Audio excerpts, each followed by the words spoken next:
Hey everybody, this is Crowmar with TGN, here today to bring you another World of Warcraft Cataclysm video. This is the top 5 best DPS specs in PvE. It's a follow-up to a previous video, top 5 worst, in that we discussed the 5 worst, obviously, DPS specs. All the data for both videos is compiled by going to worldoflogs.com. What I do is I look up all the numbers for Argoloth, the rankings, because Argoloth is the simplest boss. He's like the most patchwork-esque. I take the top 40 from each spec and average those and then sort the results. That's it. Very simple, very easy to replicate if you want to check those numbers out yourself. The reason I take the top 40 is I want to take out any results that might come from crappy players or people who die right away or things like that, incomplete fights. It's just going to be the top, the best of the best. So let's get to the list. Number 5, Elemental Shaman. This is a really fun spec. It tested very well in my DPS rundown during beta, and it definitely shows here. It's basically not changed at all from Wrath. The only major difference, if you can call it that, is that your Lightning Shield charges now will stack up as you cast Lightning Bolt, and then you can unleash them with Earth Shock, called Fulmination. Doesn't actually change your rotation much at all. There's only one other thing, which doesn't really change much either, is the new Unleashed Element spell. It simply buffs your Lava Burst. So you want to work that in before Lava Burst. Otherwise, it's the same. So, not a lot changed, but it's still an interesting spec. It's still pretty fun to play. And, of course, the Shaman's a very flexible class. So, Elemental Shaman, if that's something you're thinking about, good spec. Give it a shot. Now, in PvP, on the other hand, Elemental Shamans are pretty bad. Whenever I encounter them in arenas, go for them first. They're pretty defenseless. So, for PvP, you might want to think otherwise. You might just want to go Resto for PvP, because there's not much else to do as a Shaman in PvP. But in PvE, DPS... and if you like Elemental, if you like the style, then you will be very successful with it. So don't pass that up. Moving on from Elemental Shaman, we get to number 4, Destruction Warlock, coming in at 18k, the first to break 18. Yes, the Destruction Warlock is doing very well. If you were following the patch notes during the beta very closely, Warlocks were on top of DPS for a short while, but they got nerfed into the ground. They got nerfed pretty significantly by like 12% or 17% or some amount, I can't remember.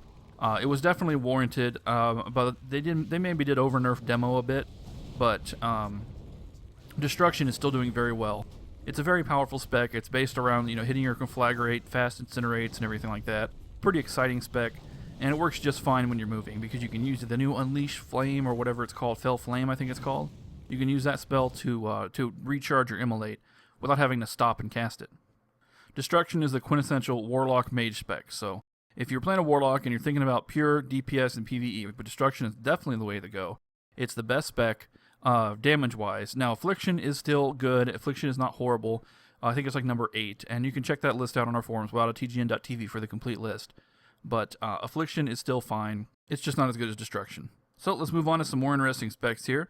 Number 3, we have the Assassination Rogue. Yes, the only viable rogue spec, really, in PvE is Assassination. It's very powerful. It received plenty of buffs during beta, which it needed badly. In my original test, it was pretty weak, and then they turned around and they buffed the heck out of the mastery. They buffed Venomous Wounds, which is the new awesome dot, and they buffed something else. I can't remember what it was, but they buffed a lot of stuff. So it's actually quite powerful now. Coming into 18.2k is very impressive, and it's just a kick-ass spec. It's fun. The rotation is fairly difficult to master, but not too difficult. You basically just want to work in, your Rupture, your Slice and Dice, and your Slice and Dice will refresh itself with your Envenom, and you want to Envenom as often as possible. What I think the coolest thing about the spec is that it's based around the mastery. Almost all your damage comes from poison. Not almost all. It's like 60 or 70% comes from poison, and that's increased by your mastery. And that's great. Now, in my test, I showed that Envenom, for some reason, was not being increased by mastery, but it turned out it was a bug and it's been fixed. So if you watched my Assassination DPS Rundown Part 2, which is the follow-up, then that information in that test I showed is it's out of date now. The Envenom definitely works with mastery. Assassination is also quite fun in PvP. It seems to be fairly dominant among the rogue fights I've had in PvP. I haven't seen a lot of subtlety rogues. I don't know why people are staying away from that spec. You think that would be more interesting? If I had to guess, I would say the best thing about the Assassination, what makes it so good for PvP, is that because it is based so much on poison and nature damage, it ignores armor, which gives it a huge advantage against classes that traditionally the rogue has had trouble with, like prot warriors and so on, because it can just bypass all that armor. It's pretty cool. So, number 2, Unholy Death Knight, coming in at 18.9k, just a hair short of 19k. Interesting fact, Unholy Death Knight actually was my top testing spec back when I did DPS rundown in the beta. And the reason is that it's just a kick-ass damage spec. It's kind of gone under the radar. I haven't seen a lot of talk about it. I haven't seen a lot of buffs or nerfs. I haven't seen much going on with it at all. It's just basically remained unchanged. And it's very simple, so it's very easy to use in the complex fights. But it's still kind of fun, I thought. I enjoyed it. So, but you may not, I don't know. But I think some of the things are cool, like using Death Coil to proc Dark Transformation and turning your ghoul into a giant monster, and stuff like that. It's a very powerful spec. It's I don't think it performs that well in PvP. I mean, I know the Death Knights in general are great in PvP. So when I say that, I mean compared to other specs, it still performs fine. So don't think it's GIMP, but it's not as tough as Blood and doesn't seem to do as much damage in PvP as Frost. Frost has a lot more burst damage, which is really nice, whereas Unholy is very steady.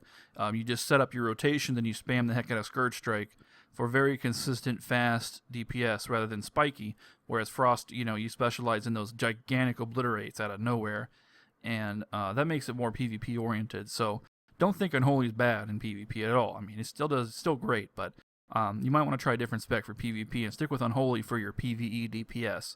So it is a hell of a spec. Unfortunately, according to a recent Ghostcrawler post, it may be getting nerfed, which is never good news, but oh well, it was good while it lasted.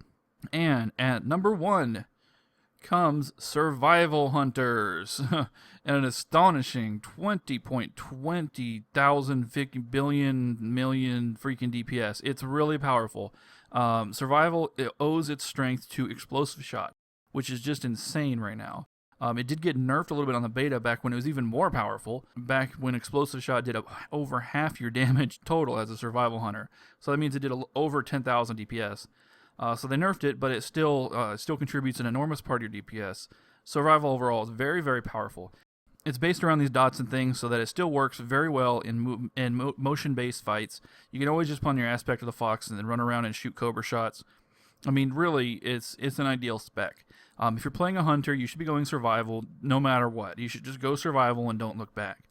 They may nerf it, but no, they can't nerf it down to the level of Marks and BM. Marksmanship and Beastmaster are the 2 worst specs in the game, as we saw in the top 5 worst. And the Hunters have both the top and the bottom of the charts, which is amusing. But there's no reason to go with the other Hunter specs at all. Survival is just king right now. So bring those Survival Hunters. If you're running a raid and somebody wants in and they're a Hunter, make sure they spec Survival. Don't even take them if they're the other specs. But I like my Core Hound. Too bad. Bring your Survival Hunter. So that does it for the top 5 best DPS specs in PvE. Now, we only covered top 5 here, and we covered top 5 worst, and there are bottom 5 in the other video. And if you want to see the rest of the list, check out our forums, wow.tgn.tv. Go there, sign up, go to the general discussion forums, talk about the list. I got the whole list published there. In the future, when there's balance patches and stuff and some new numbers come out, I'll update it, and we'll talk about that too. So, thank you for watching. This is Chromar with TGN, as always, asking you to please rate, please comment, and please subscribe.